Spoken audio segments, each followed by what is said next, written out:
ইচ্ছে প্রদীপ জ্বালিয়ে রাখো অন্তরে।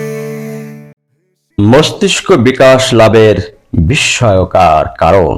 মানুষের মস্তিষ্ক এতটা বিকশিত হওয়ার নেপথ্যে একমাত্র কারণ হলো মানুষের সুন্দর গড়নের দুটি বিস্ময়কর হাত। কেমন করে আমাদের মস্তিষ্কের স্নায়ু কোষগুলো এতটা সুসংহত ও বিকশিত হলো, যা অন্য প্রাণীদের ক্ষেত্রে মোটেই হয়নি।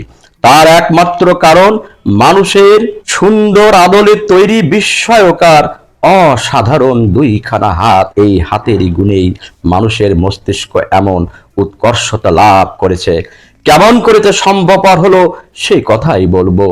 অনেক অন্ধ ব্যক্তিকে দেখেছি দু চোখ না থাকা সত্ত্বেও সুন্দর জিনিস তৈরি করে, তা ওই হাতের গুণেই। হাতের ব্যবহারকে সে এত সুন্দর দক্ষ নিপুণ করে তোলে যে তার বাহ্যিক চোখ থাকার কোনো দরকার হয় না। হাতের গুণেই তার এই সুন্দর কর্ম, এবং কর্মের গুণেই তার মস্তিষ্ক এতটা বিকশিত যে তাকে বাহ্যিক চোখ ছাড়াই দেখার অনুভূতি জাগায়। একবার ভেবে দেখো, সে যদি হাতকে কাজে লাগানোর নিমিত্তে ব্যবহার করা না শিখত, তাহলে তার মস্তিষ্ক কি এতটা উন্নত বা বিকশিত হতে পারত? আর তার হাতের কাজগুলো এত সুন্দর হতো না? তার মস্তিষ্ক তাকে দেখার অনুভূতি জাগাতো।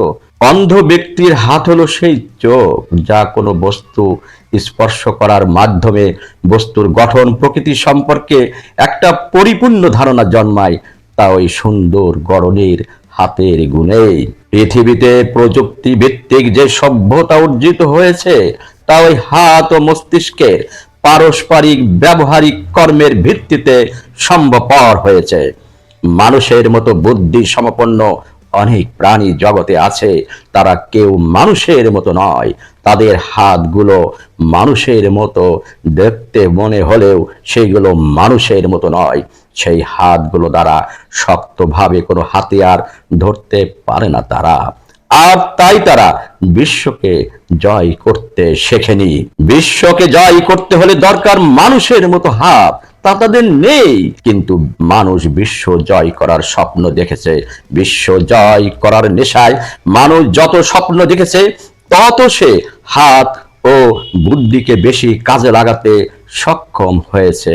হাতকে কাজে লাগিয়ে নির্মাণ সামগ্রী যতটাই উন্নত হয়েছে, ততটাই উন্নত হয়েছে মস্তিষ্কের স্নায়ু কোষগুলোর।